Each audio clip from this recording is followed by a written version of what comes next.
Welcome to the Working Tools Podcast, where today will be part 3 of our discussion of the article, Who Leads the Leader?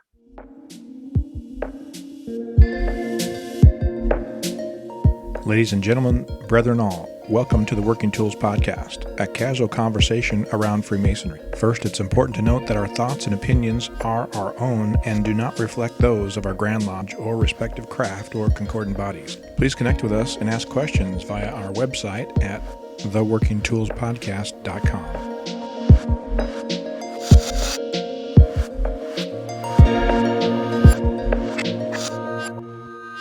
Today on the Working Tools Podcast, we have 3/4 of our usual crew with Worship Brother Stephen Chung of Prince Charles Lodge number 153 in Kelowna, BC. Very Worship Brother David Colbeth from King Solomon Lodge number 60 in Auburn, Washington. And myself, I'm Very Worshipful Brother Matthew Appel, and I'm a member of Mill Creek Lodge number 243, and we meet in Mount Lake Terrace, Washington. So we're continuing our discussion today of the Who Leads the Leader article, which was written by Alden Jones, who is a past Grand Master of Washington, and appears as a short talk bulletin, which I'm sure David will tell us the volume again soon, because I never remember to say. And I promise today that we will answer Steve's question, and it is, who leads the leader? We've been talking about it for 3 episodes now, and eventually we'll get there. So with that, David. Everybody's waiting with bated breath to learn. It's been 3 weeks now. Oh, it's the past masters, of course. I thought it was the secretary. Damn it.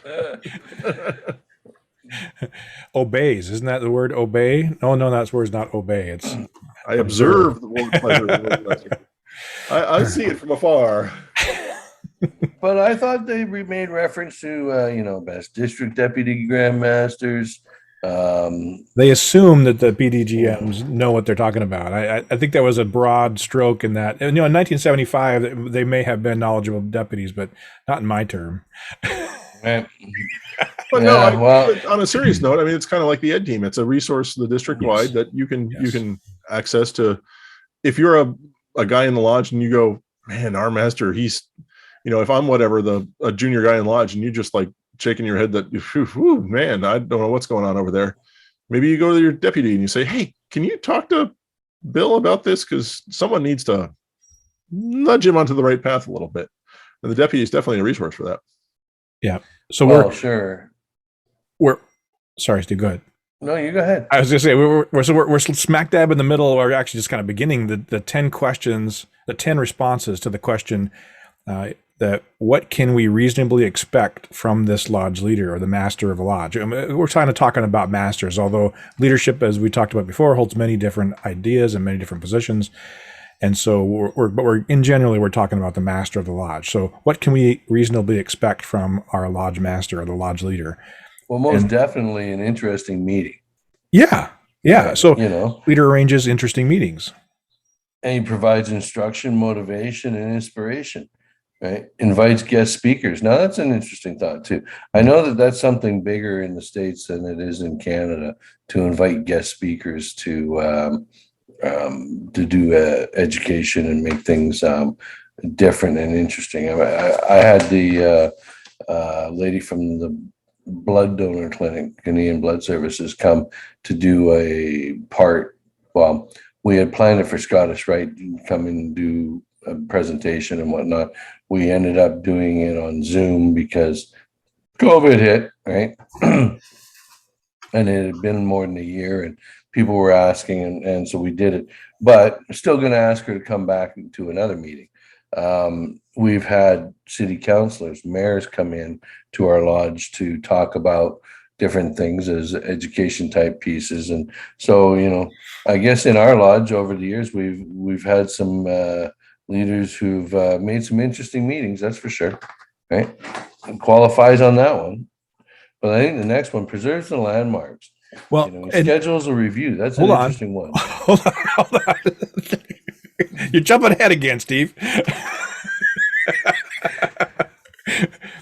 So when we talk about recalling great moments in Masonry, I think we talked offline about Thornton F. McElroy Lodge and another William H. Upton. We were talking about past Grand Masters, lodges that have been named after past Grand Masters. There was Thornton F. McElroy in Federal Way. One of our past Grand Masters was the master originally of his lodge, and then 50 years later, he would master again. And one of the things that he did was because he was a founding member, almost a founding member of the lodge, and he knew all the past masters. And so as part of his segment, he had a cool Masonic website. He had some interesting education, and then he had a little story about one of the past masters of their lodge. And so he was kind of teaching the guys about the history of their past masters. And I thought that was really, really neat, a really neat idea to have the history of who these guys were. And again, he had a fortunate opportunity because he knew a lot of them. He could actually relate some of the stories. And so he always had a unique or funny even story about the past masters of the lodge. And then the idea of holding special nights to generate interest. I don't think a lot of our lodges do that. Generate interest. Does it generate interest among the lodge members or generate interest in inquirers? And it doesn't have to be the master that does that. Again, delegate, right? And anybody listening to this, if you aren't a leader, what you might think of, I'm saying air quotes here, if you don't think you're a leader, if you're not an officer, just because you're not an officer doesn't mean you can't go to the master and say, hey, master, can we have a social night, or can we have an investigation night or an open house or whatever? You can do those kind of things. As the Westgate guy talking to all the inquirers, I said, hey, we need to have another night that I can bring and invite inquirers to. And so we started our social night about 6 years ago. So on the fourth Thursday at Auburn, we have a social night in addition to our dinners before the event, our stated meetings. And so I wasn't an officer at the time. I was a past master, but I wasn't an officer. But I said, hey, can we do this? And yeah, and every master has said from then on. And now, magically, 6 years later, well, we've always done that. Everybody knows about our social night. But it took about 4 years for everybody to start to realize it. And then, of course, COVID hit. But just recently, in the last year or two, it's been where, well, of course, Auburn has a social night on the fourth Thursday. We all know about it. And we have been great attendance, between 10 and 20 guys on normal to come out. And inquirers, this last time we had 4 inquirers, I think, out of the 12 guys that were there. That was really the purpose of it, is I jealously needed another opportunity to talk to these guys and get them to know the Masons. Because as part of 6 steps, like you talked about, how do you get them to know these guys if they don't have an opportunity to socialize with them? Right. Yeah, we did the same thing and created a social night once a month in Prince Charles Lodge. And it just started gaining a lot of momentum after, it was roughly about 18 months, I'm thinking. Of consistent, sometimes there was only a couple of people there, sometimes there was 20 people there, but holding it consistently for 18 months, and then COVID hit, right? But we had gotten a pretty good regular attendance at the point of COVID shutting us down, on average 20 to 25 people, right? Mm-hmm. And we had guys coming from an hour both sides of Kelowna, so it was Penticton or Vernon. That brought a lot of guys up here, and they came, they brought their prospects, they brought their other members, and just to get a visit in, that they didn't have to dress up in a tux or a black suit, and it was well received. And Vernon actually started their own social night because they had quite the active membership that looked forward to doing social, but they didn't really want to drive that hour to Kelowna and back, right? And so they ended up getting their own thing going pretty good. And unfortunately, can't make it to Vernon's all the time because I've got quite a busy life here in Kelowna, right? when you were doing 4 or 5 nights a week in Freemasonry in Kelowna, getting your wife to let you go out that extra Friday night is a little challenging, right? I can get Sunday through Thursday pretty good from her, but the Friday, Saturday, those are her days, right? So that can cause a challenge. So I was only allowed to plan that one once a month for socials, and that was because she was allowed to come, right? And again, the partners could come so that we could get to know them too, right? Yeah, and what we're going to try to do is add another event, a Saturday morning breakfast that'll be more family focused, spouses or others, significant others, and maybe children, whatever they want to come. Where currently our social night is really still guy focused, and our dinners or suppers before our meetings are really kind of guy focused. I know there's a lot of just have more family oriented event. They have something going on during the meeting, but ours have been more guy focused, which I think we need those times. Bring back the pancake breakfast. We do, but one of the big things that I would say the majority, 90% or more of our candidates have expressed interest in is the social factor, the camaraderie, the fraternal aspect, and they've also expressed, that it's hard to get out when in today's world with so many things going. And if you've got a wife, well, she doesn't want to be left at home alone all the times you go to lodge and do all those other things that are just guy things, right? So that's what Eastern Star is for. Well, no, because that means I have to participate in Eastern Star too, right?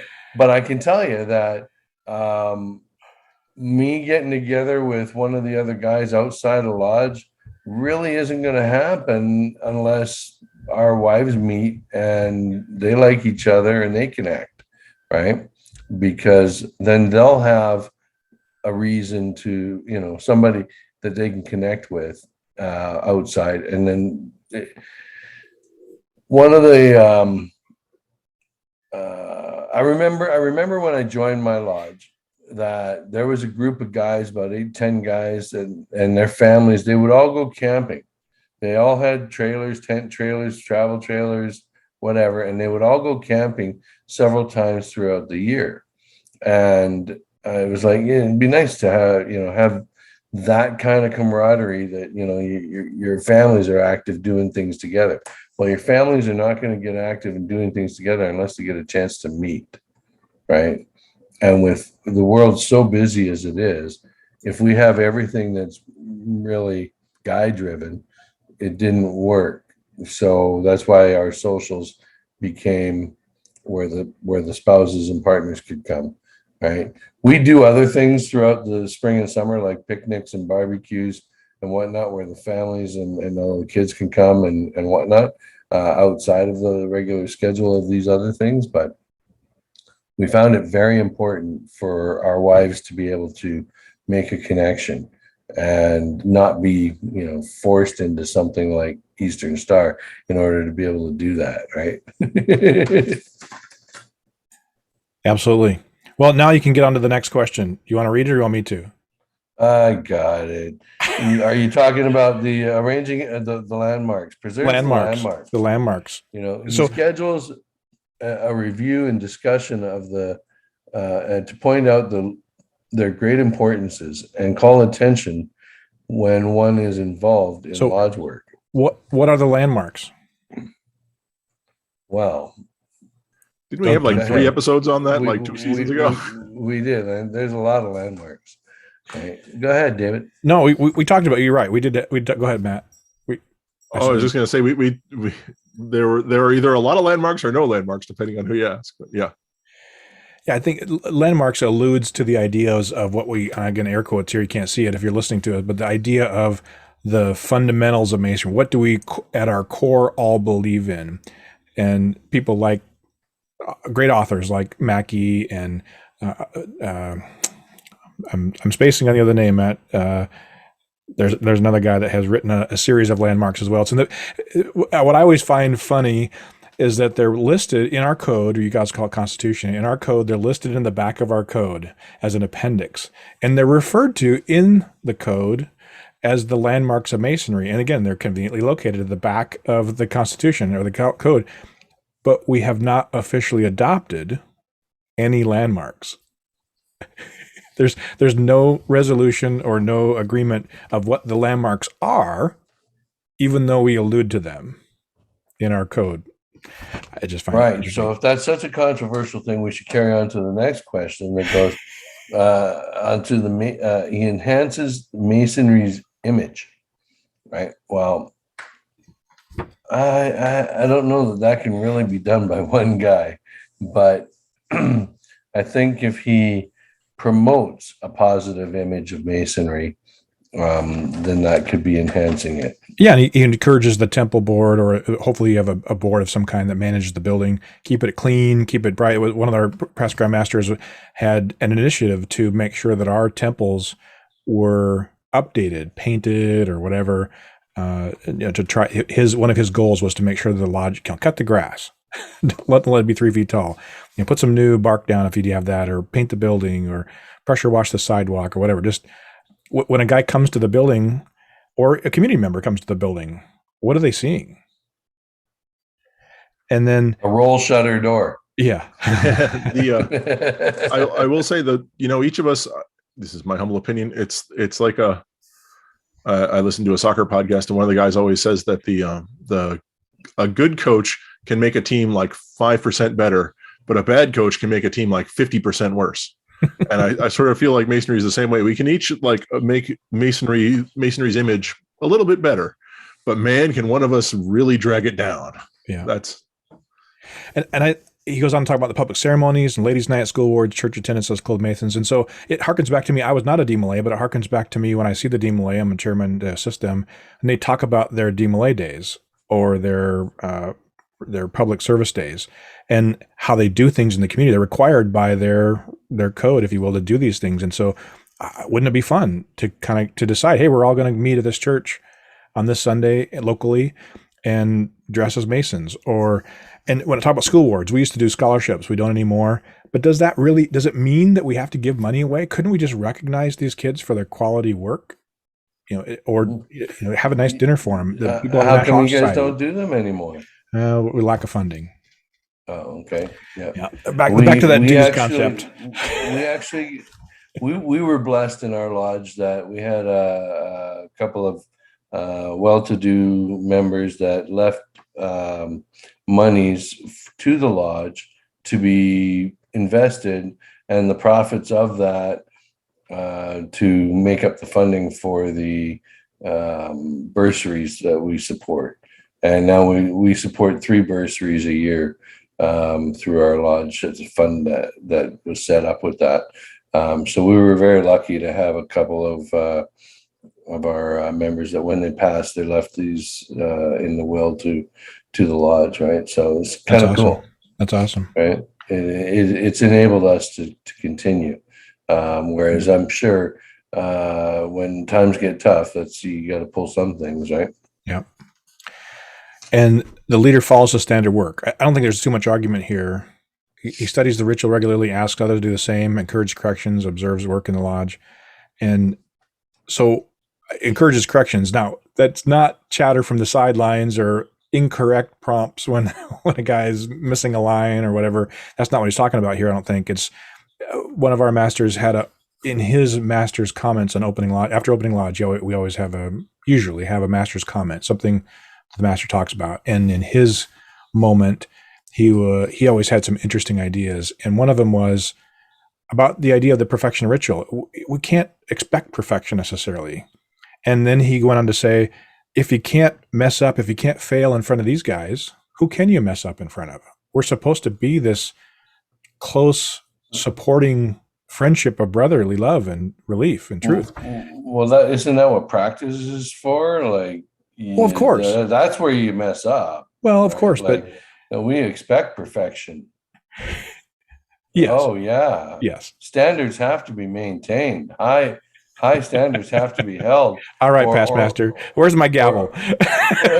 My little gavel, I tell you, it makes a lot of noise because, the one thing that our lodge has always prided itself on is the quality of ritual work that's been done, and that it's always been done from memory. Yeah. To read something in our lodge is so taboo. It's not something that it's frowned upon. Right. Yeah. And if we do have to allow someone to read some, they'll get more coaching, they'll get more assistance. If they need help in getting a lecture through because they just don't have time because of their work or something, we'll get a brother to help them, right? But yeah, I know. Yeah, we expect perfection. We expect high quality work. And then when he does do high quality work, does he get praised? So that's nice. Leader practices brotherhood. He's considerate, gives credit, shows appreciation, holds honor nights, and is responsible on call when needed. So I've totally stolen this.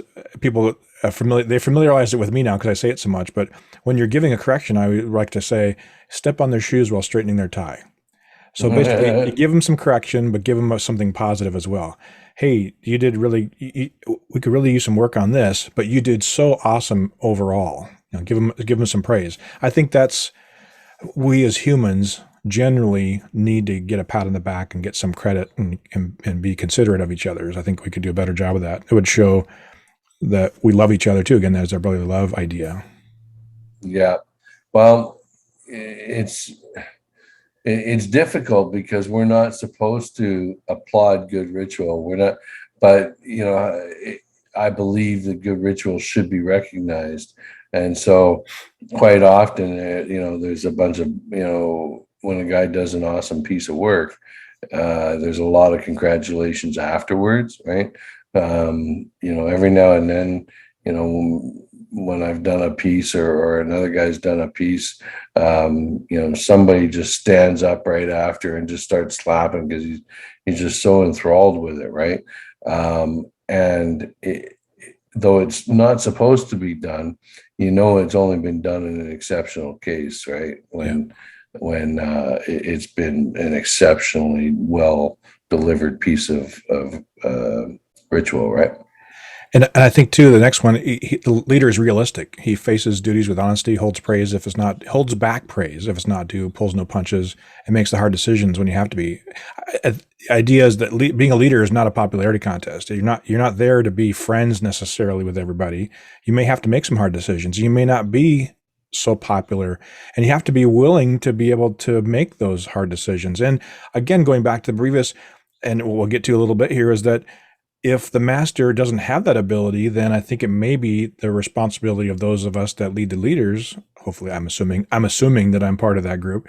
That those of us that would lead the leader, we might need to stand up and assist him in giving that hard decision. Hey, I've moved that we X or whatever, just to move on and take that responsibility, take that heat from him potentially, and then talk with him later about that situation.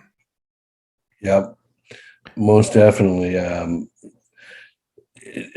Being decisive as a worshipful master is so important, right? And that's one of the things that we try to impress upon them as they're preparing for their year. Like 6 months prior to a guy's even being elected, he's got a coach that's working with him on a term plan and thinking about the year coming and what he's going to do. And it's all being planned out, right? So I don't know about this adopting a major project thing, though. Yeah, I had to second guess this one. I'm not 100% behind this one either. However, when I thought about it more, if the lodge already has something that they do and it's already successful and guys aren't complaining about it, then they're able to sustain that program, I think he has some responsibility to continue that, sustaining that program. Like our scholarship program, it kind of waned for many years, and just because we've always done it. But then one master finally had the guts to kind of stand up and make that hard decision and said, we can't do this, we can't do this. And it was a tough decision and nobody really liked it, but we had to make that decision. And we used to be part of some other programs. The city made some changes. And so we also did some fundraising in those events for our scholarship program. So it was a double whammy for us. We lost the fundraising opportunity in the scholarship program, but also allowed us to refocus internally on who we are as a lodge and not try to go out and be active and burn ourselves out. Yeah, that's very important because burnout's the number one reason why people quit. And again, as we talked about before, if you're listening to this and you're kind of a new Mason, maybe you're not an officer, or even if you are an officer, and there's something that you think, I wish the lodge did this. Like, for example, when we used to be dark in July and August, and they changed it to just August. But I was a brand new Mason, and I was hearing this, you're going to not have a meeting in August? I don't want to miss everybody. And so I went to the master and I said, hey, I heard about this thing called a table lodge. Hey, can we have a table lodge in place of our August meeting? And so now for the last, I think it's almost 10 years, 9 or 10 years, we've had a table lodge on the Monday night and it's become more of a festive board, just kind of a hangout thing, really. But the idea is we're still getting together on that night of the meeting. Not everybody, but those guys that want to come. And then the leader sponsors Masonry's high purpose. He makes meetings a source of inspiration for the spirit, encourages thinking on a high plane, focuses attention on man's potential for excellence and greatness. That can be a little bit more cerebral, I think, the idea of high purpose of Masonry. And again, maybe he's not the education guy. Maybe he's not the high thinker or the deep thinker on topics, but he should be able to then delegate, go back to that idea of delegation, find the guy that, he's the one that, the Jarrod, I wish Jarrod was here. I'd say, find the Jarrod of your lodge and say, hey, can you please present on X? Or can you work with the new guy to help him present on X? Can you have a discussion? Maybe you two sit in the middle of the lodge or in the front of the lodge. We have a thing. Have we talked about shrink the lodge before? No. Matt's nodding and Steve's saying no. In short, the idea is that we all get together, we go to refreshment, and we form the lodge into a circle. And there's no second row. We're all facing each other. And we have a discussion on some topic. And so wouldn't that be a great opportunity for a Jarrod person, someone that's very knowledgeable, has done lots of reading, and maybe the newest guy, one of your newest guys, and have them have a discussion, and then the lodge members can chime in because we can't keep our mouths shut. We could chime in on that discussion. And so it's kind of like we're watching a meeting after the meeting or a casual conversation about Masonry. And then we have to say something from the sidelines, and it'll be a natural idea. So I don't think it has to be this super amazing presentation from the East on some cerebral topic that he's a professor and, he could delegate that to somebody else. Mm-hmm. And so now we finally get to the last question. Steve has been wanting the whole show. Who leads the leaders? We all have a part in the drama. I really appreciate one of our past grandmasters. I happened to be a deputy at the time, but he really solidified it for me. And I said the idea of a volunteer organization was invalidated at the moment you take your obligation as a Mason. The moment you agree to the charges as an officer and as the master of the lodge, this is not really a volunteer organization anymore. If you're obligating yourself to the craft and to your lodge and to your brothers as a Mason, you're expected to do some work. And I think that's one of the things we don't talk about with our new guys is the expectations of them doing what we talked about before. Hey, you should do this. You should be part of this. You should teach this. You should. Oh yeah. Don't you take your guy aside and say, this is not, this is a dictatorship, and the worshipful master, what he says goes. When he asks you in lodge, if when he's trying to ask you if you're going to be on this committee, he's really not asking. He's just saying it politely that you're been voluntold that you're on this committee, right? You haven't told them that. You don't tell them that right off the get-go. Not necessarily. We tell them because it's the worshipful master rules and governs the lodge, and what he says goes. If he says we're doing this or you're doing that, what he says goes. He doesn't really have to ask anybody to do anything. He can just dictate it. He probably wouldn't be very popular, but just so you know, when the worshipful master is asking you if you'll do something, it's not really a question, right? And that way they're prepared as they go through. When they get asked to do things by the worshipful master, right? They think about it differently than when somebody else asks them, can you help in the kitchen? Can you help organize the moving of this stuff? Can you, whatever, right? Only when it's the worshipful master are they obligated. And I think it's tough too, because we assume, a lot of people assume that when the master has left the East and he's now a past master, that, oh, he's going to go and kind of fade off into the, oh, my job is done, whatever, my year's over. And I think I go back to, you've obligated yourself to be a contributing member to the lodge and to support the lodge.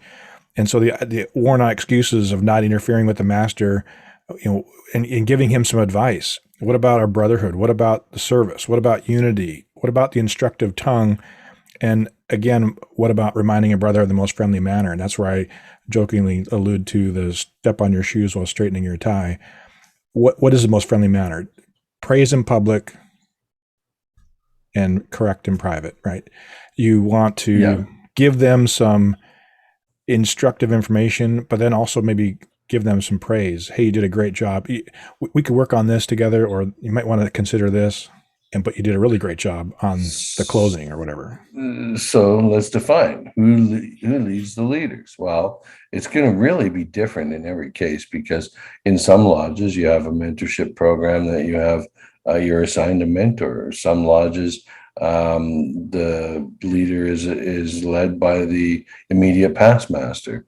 In some lodges, that worshipful master has had a mentor or a coach his whole Masonic career, and he looks to that person for leadership. And sometimes, go ahead. Yeah, I think it's everybody. I think we all have a responsibility to help each other, but also there are certain people that are more apt to have that. He alludes to it in the book, the distinguished ability to be a leader of leaders. And so, he also says that district deputies are uniquely qualified for leadership guidance. And I can tell you, that's not always the case. I didn't include that in my comments. I conveniently left that out. I can see why, because, controversy on that one for sure.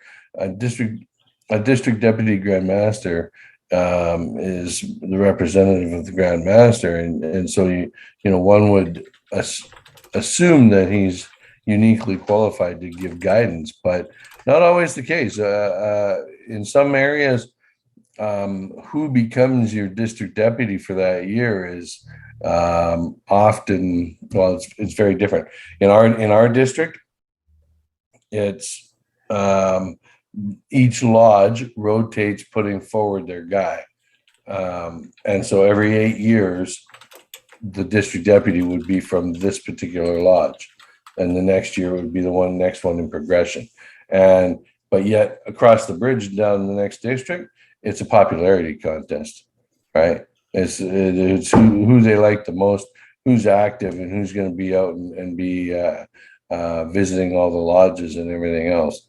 Right. And in another district, it's who's going to do the work of the district deputy and who's willing to take that job. Right. And then that name gets put forward. In other districts, and the Grand Master just says, no. I choose so-and-so to represent me during my term.